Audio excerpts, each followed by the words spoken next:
You survived the first holiday, but that evidently means that there is much more to come in a non-restless market. Smash some crap out of that subscribe button so you guys don't miss out on more awesome content. And of course, leaving a comment down below. Want to be walking away with a booster pack as per usual. And remember, MCOL 10 will save you on anything that you might need on Kong's site right now from RA03. That's right. They did their restock a couple days before Christmas. You've had a huge chunk of this stuff still available. If you're looking for something particularly maybe hard to get or something, come give this a check. I recommend it. MCOL 10 will save you on your purchase. So, how are the Triple Tactics Thrust doing? $40 on up to $45. Okay. I guess it's not too bad. Altis are about 50 now, so basically this and the QCR look like they're kind of fighting for about the same spot right now. Looks like OG Seeker is coming in about 14 to 15. That's not too terrible. You're looking at about $15 on the Platinums. Okay. And of course, Collector's Rares. These are funny. These are $11. Okay, Triple Tactics Thrust coming in about $12. All right. And of course, the Prismatic Seeker is coming in about $12s. It's within the realm of expectations, I suppose. Ultras, or Ultimate Rares, actually. These are $9, $10. It looks like pretty much every version of this card is about $9 to $10 across the board. But I mean, that's what happens when you print something that, you know, everybody pretty much needs. Like, I too love staple cards. Your Dragon Rulers. So evidently, and this kind of goes for a lot of things across the board out here. When you're looking at a lot of these, it's not that these cards themselves are expensive, but it's just the amount of sellers that evidently don't have more than one right now.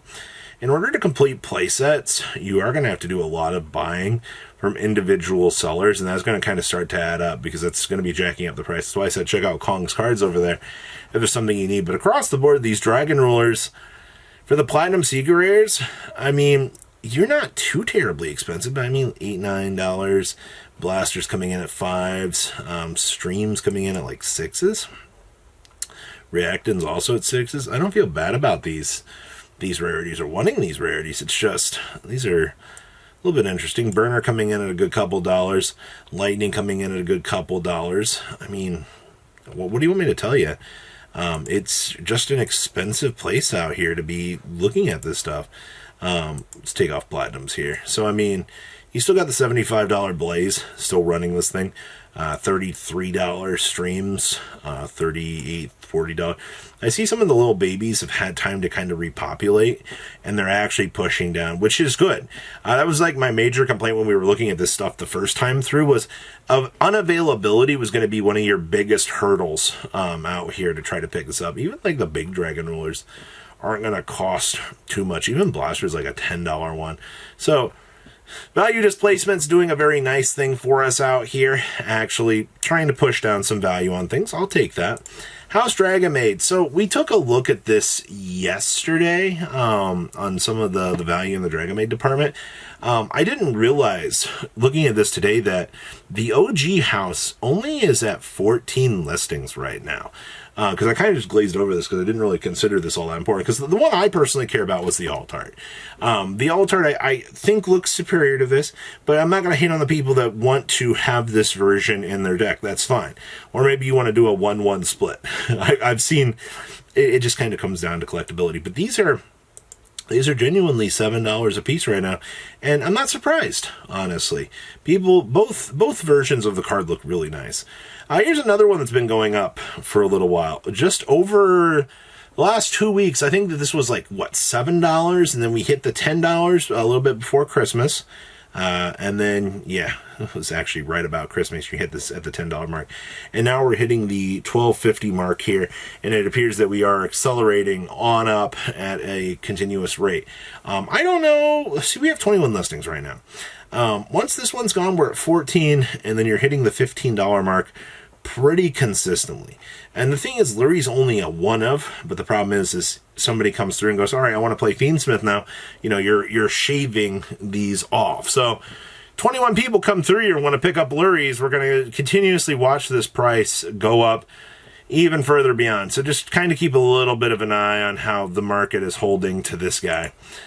Stardust Cypher Dragon, this is another one that we need to continue to monitor out here because of the Blue Eye stuff that's coming.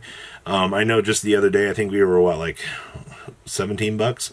I see that we've gone down like $1 decently, which is not like the worst thing in the world. How's our actual main version doing for this? Because that was our reprint version there. The core one, this is sitting about where we left it last. So not really too much of a movement across the board with the Stardust Cypher Dragon. The big thing you just need to understand here is the reason why this ceased play is because of Primite Blue Eyes. Crimson Dragon bounce off of the other level 12, and then you make this, and then both of them can be destroyed by the Blue Eye Spirit Dragon ability. You guys remember seeing this. This was one of the best quarter-century nostalgia pool cards that we had pumping around out there. And this card, I think, had at least 3 to 4 buyouts.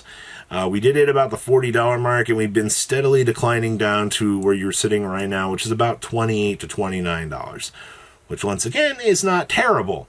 All right, the big takeaways that you got to understand with this card, though, are with big risk comes big reward, I guess. I think I don't see this card going down below 20. Especially in the long term. Dark Paladin is way too much of a collector card that people absolutely love to need to be able to collect and have fun with. So, we're doing pretty alright. Firewall, Dark Fluid, Neo, Tempest, Terahertz. So, been a little while since we've looked at this guy. I love that the top end here is Gamer's Choice at $12 a copy. This card is actually now a $12 card. But to be fair, though, the reason why this card's so much is it's a nice-looking secret rare, all right? You've got people out here that really, really, really want to play Malice. Like, if you are underestimating Malice anything right now, LOL, just call it a day. All right? Malice is... People love that deck so much. Speaking of Malice and people's love for this deck... I know we looked at this just yesterday, but they were $80 to $90 yesterday. I come in here today, I shit you not, everybody. These are $116 a copy on up to $120. Over 24 hours, those last cheaper versions rotated off the market, and a new higher populace came through listing these at $115 plus. This is ridiculous to me. I understand that this is the highest rarity. I really think that Konami messed up by not printing this in a quarter century, to be honest with you. But the fact that this is so much money, like genuinely crazy. The waifu tax in this set is a completely different creature than we have seen before. Rescue Ace Hydrant, the Maze of Millennia, what was this?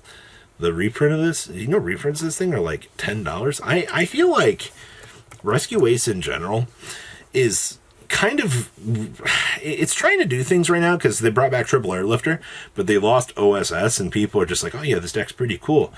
I mean, I guess 32s, Turbulences are $16 for CRs. Okay, regular Hydrants from Amazing Defenders. AMD still coming in about $11. How do you have a heavy play at the same price as... Okay, sure. I just slightly questioning that. And then, of course, your reprints were $9. You can get ye old Turbulences, though, for the hottest of $2. Oof. Starleash Photon Blast Dragon. I'm still telling you, I'm continuing to watch this card out of the hilarity that it is. But holy shit, man. You're still telling me these are like $9-10? Like, people are really still throwing their money at their screen just trying to pick these up. Yeah, they really are.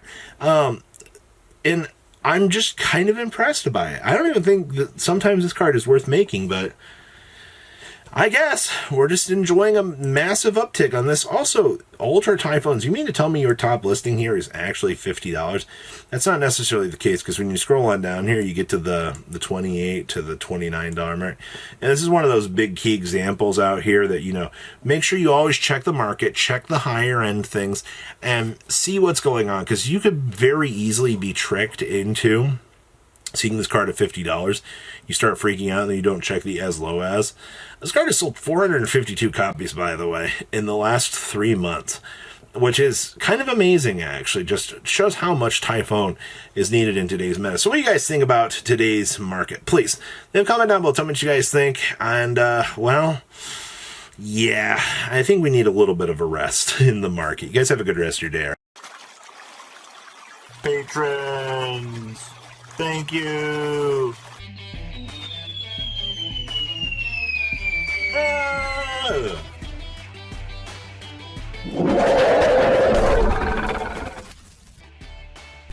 Thank you so much for watching. Check out these other videos.